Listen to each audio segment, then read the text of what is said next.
Depok Sanjay Ajo Mandekas Minang. Setelah berhenti, perjalanan dilanjutkan dengan minibus dosen lintas. Perjalanan kali ini akan menempuh waktu kurang lebih 14 jam lagi menuju Sumatera Utara. Selanjutnya perjalanan akan melintasi Lubuk Sikapyang, Panti, Padang, Rau, dan perbatasan Sumbar Riau. Memasuki kawasan Lubuk Sikapyang ini, sopir sengaja memacu kendaraannya sangat cepat dikarenakan nanti di daerah padang sawah jalannya sangatlah sepi. Takutnya kalau kita melewati jalur tersebut terlalu malam akan mengakibatkan hal-hal buruk terjadi di sini.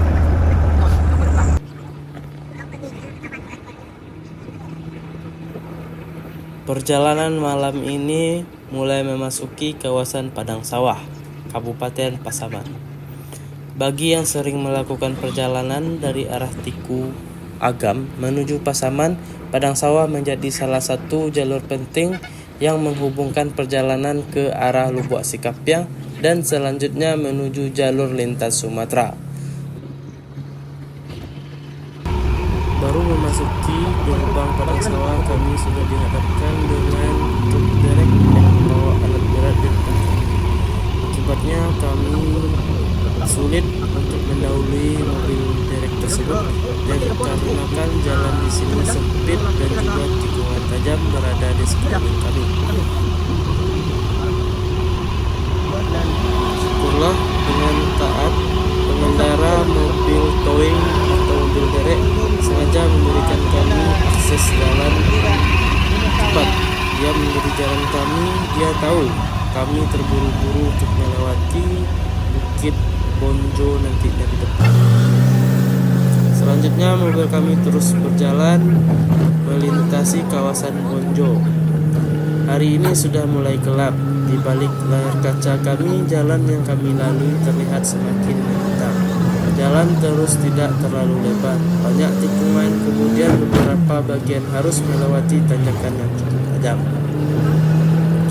Mobil travel harus berjalan lebih hati-hati, apalagi perjalanan dilakukan pada malam hari.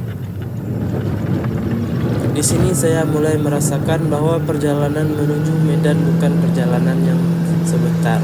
Setelah melewati padang sawah, perjalanan kami harus melanjuti kawasan Pasaman. Dan akan satu nama yang menarik perhatian saya dalam perjalanan kali ini, yaitu ponjol. Di sini skill travel mobil kami benar-benar diuji, yang dimana tanjakan tajam dan juga tikungan berlok membuat skill sopir diuji di sini. Yang mana sopir sengaja membelok-belokkan setirnya agar mobilnya naik ke atas. Dikarenakan di sini juga jalanannya itu begitu sulit. Nah, terlihat sopir sengaja memain-mainkan kiri kanan bolak-balik untuk bisa menanjak ke atas.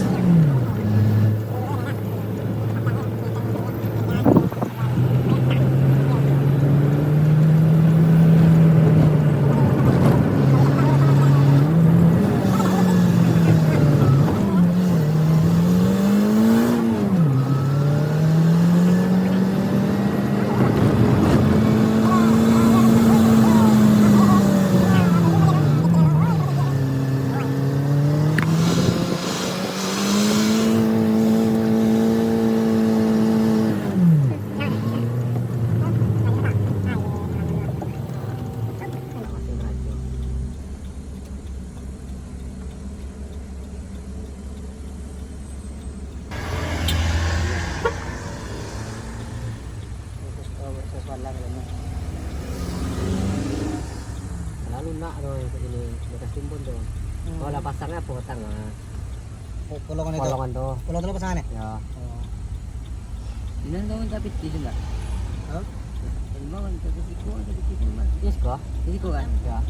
Nah, ini kita lihat itu. Di tengah perjalanan terdapatnya pengerjaan jalan. Artinya pengerjaan jalan ini sengaja dilakukan malam hari dikarenakan kawasan ini terdapat laju lalu lintas di sini. Dikarenakan ini merupakan jalur alternatif dan satu-satunya yang berada di kawasan Pasaman untuk menuju ke Bukit Tinggi. Ini lagi apa? Dari Sabtu.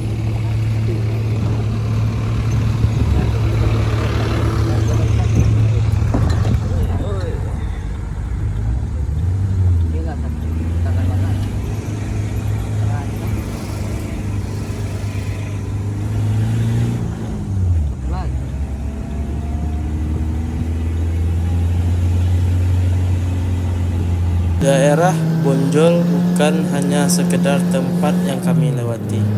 Daerah Bonjol merupakan salah satu daerah kelahiran Tuanku Imam Bonjol, salah satu pahlawan nasional Indonesia yang dikenal dengan perjuangan melawan penjajah Belanda.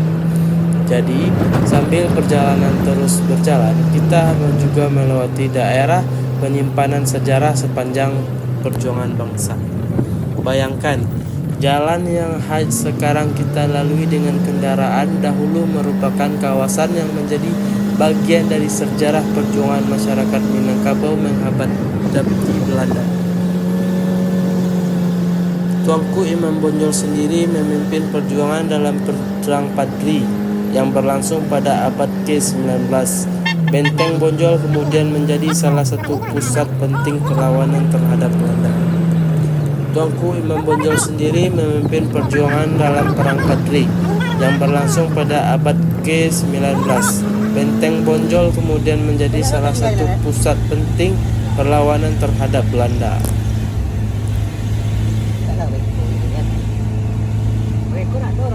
Ada tanya tak nak guru dong?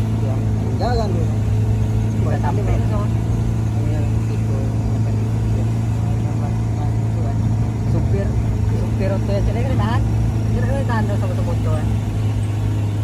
Badan dari pasar. Itu tadi. Coba pakai coba kan. Lari supir gue bawa makan semen. Untung ada di situ. Ya salah ya. Itu gua makan dulu dong.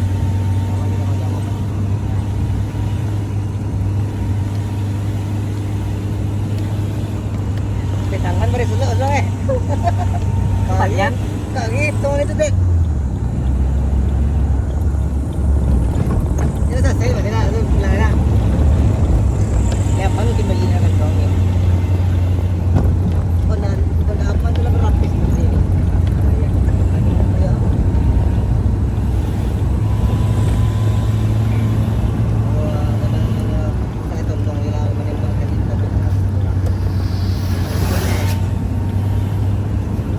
Nah, untuk mobil travel Kampung Dalam Jaya Travel ini saya diberi mobil Daihatsu Sio keluaran tahun 2013. Kalau untuk spesifikasi mesinnya yakni 1,5 standar 4 silinder untuk torsi sekitar 13 atau 1140 mN. Transmisi manual terdiri dari 5 kecepatan untuk kapasitas 8 penumpang. Untuk tangkinya ini berkapasitas 43 liter. Di sini kita sengaja di belakang jauh dari belakang mobil truk di depan, dikarenakan takutnya kalau sangat dekat akan mengakibatkan mobil itu mundur, dan kapasitas mobil kita juga kecil, takutnya akan menjadikan hal-hal yang tidak diinginkan. Oke, lanjut gas.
kita perlahan-lahan tapi pasti melewati tanjakan ini, di mana sopir kami seorang yang teruji atau bisa dikenal juga dengan dosen lintas. Berarti sopir kita sudah teruji dan kami diberikan jalan untuk mendahului. Terima kasih sopir baik.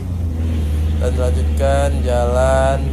The way hari ini sudah menunjukkan pukul 10, yang dimana perut kita juga sudah terasa dikarenakan dari sore tadi belum diisi sama sekali. Nanti kalau tidak salah kita akan berhenti di depan di rumah makan Juan, yang dimana itu adalah perwakilan mobil travel atau bus yang berada di kawasan Pasaman.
Oke, tidak terasa kita sudah sampai di rumah makan Juan. Merupakan rumah makan perwakilan sopir travel ataupun bus-bus yang berada di Pasaman. Di sini merupakan didominasi oleh bus ALS Atlas Lintas Sumatera, dan ini merupakan kantor rumah makan atau cabang perwakilannya yang berada di Pasaman. Di sana juga terdapat menu makanan dan juga mobil-mobil ALS tempo dulunya. Di sini saya memutuskan untuk istirahat, sholat dulu, dan lanjutkan nanti berangkat lagi menuju Panti Rau Lubuk Sikapiang, dan akan istirahat lagi nantinya di Padang Simpuan. Dan itu juga ada mobil tujuan Medan juga, dan sedang berkemas-kemas. Oh, sepertinya mobil itu berisi motor di dalamnya. Malam semakin larut, jalanan sudah mulai sepi. Saya sebentar lagi akan memasuki kawasan Lubuk Sikaping, yang dimana merupakan ibu kota dari Pasaman. Di sini mencari bensin juga sulit. Di sepanjang jalan SPBU hanya terlihat antrian saja dan isi SPBU-nya kosong. Apalagi malam-malam begini ditemani dengan musik syahdu, yang dari mana musik ini merupakan musik khas Minang.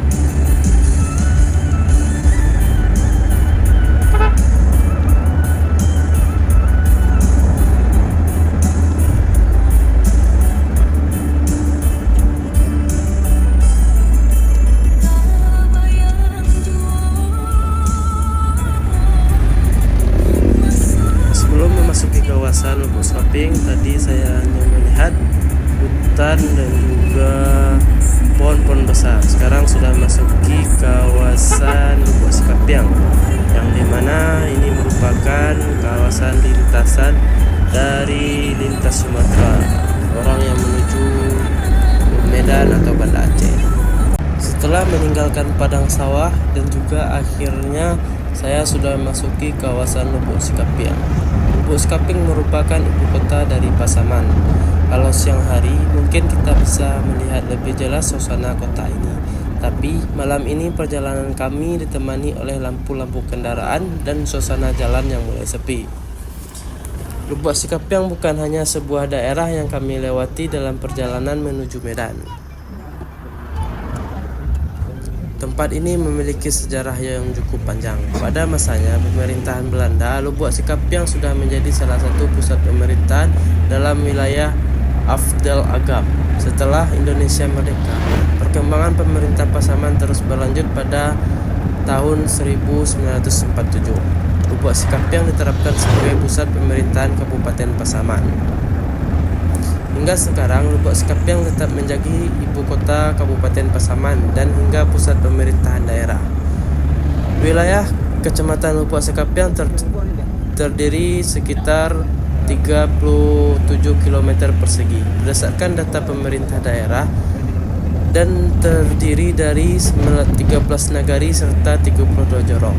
Jadi kalau kita melihat perjalanan malam ini sebenarnya kita sedang melewati salah satu kawasan penting di Kabupaten Pasaman. Dan ada satu hal menarik tentang perjalanan ini. Kabupaten Pasaman merupakan salah satu wilayah Sumatera Barat yang dilintasi oleh garis khatulistiwa. Semakin ke arah Bonjol kita memasuki kawasan yang dikenal dengan salah satu titik lintas garis khatulistiwa. Di sana bahkan terdapat Tugu Khalistiwa Bonjol. Bayangkan, perjalanan kita malam ini bukan hanya melewati jalan dan kota.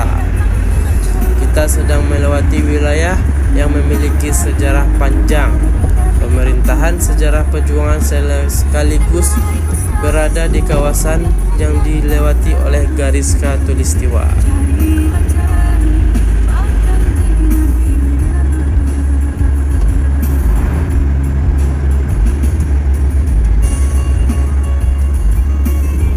Perjalanan malam kali ini tidak hanya ditemani oleh lampu klip kendaraan, tetapi juga ditemani oleh lagu Padang yang sangat legendaris. Perjalanan kita malam ini bukan hanya melewati jalanan kota.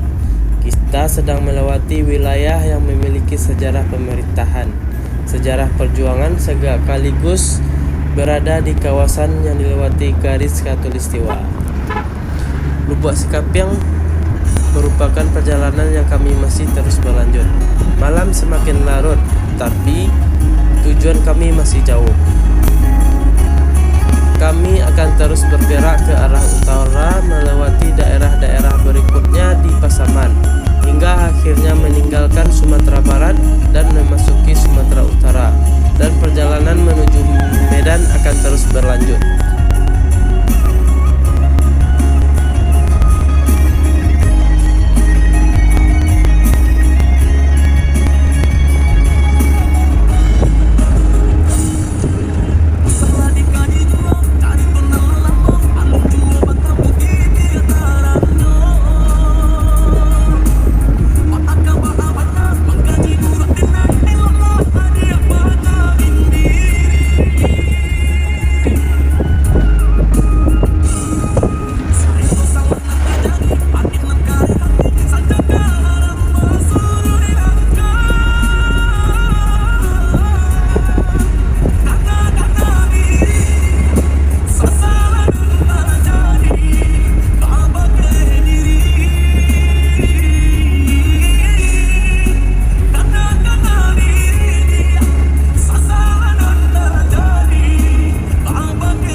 Oke, sampai di sini dulu. Nanti perjalanan akan nanti menuju Kota Padang Selimpuan. Untuk menutupnya kita memutar dulu lagu Simpang 4 Sukoma nanti yang berada di kawasan Pasaman. Oke, terima kasih. See you back next time video.